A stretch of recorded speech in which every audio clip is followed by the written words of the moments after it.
European leaders are set to meet in Paris for an emergency summit on the war in Ukraine over fears that the EU is being excluded from negotiations to end the war. Bridget Rollison joins us now from London. Bridget, good morning. Why has this meeting been called? Well, good morning, James. The French President Emmanuel Macron has called this meeting over fears that Europe is being sidelined from these negotiations to end the war in Ukraine. On the one hand, you have the US saying that Europe needs to step up and contribute more to defence spending to protect Ukraine.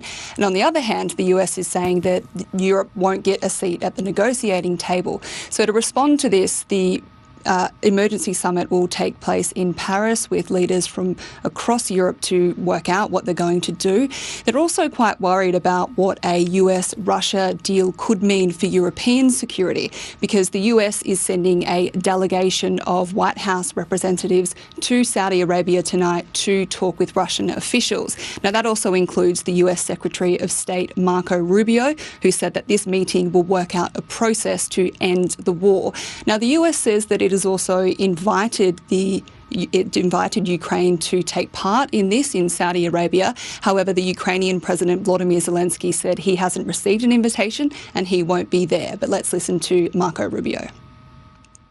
I know President Trump spoke to Vladimir Putin last week, and in it, Vladimir Putin expressed his interest in peace, and the president expressed his desire to see an end to this conflict in a way that was enduring and that protected Ukrainian sovereignty, and that was an enduring peace, not that we're going to have another invasion in 3 or 4 years.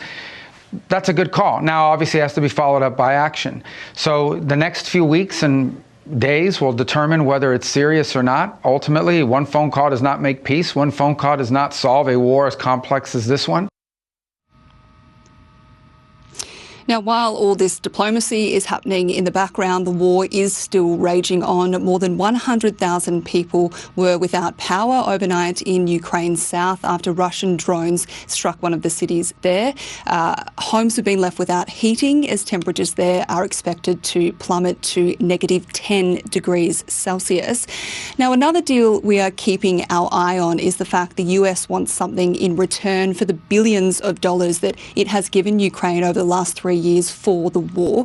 A deal has reportedly been done between the US and Ukraine for Ukraine to give the US some of its critical minerals. However, Volodymyr Zelenskyy, the Ukrainian president, is reportedly refusing to sign that until he can get some concrete security guarantees from the US.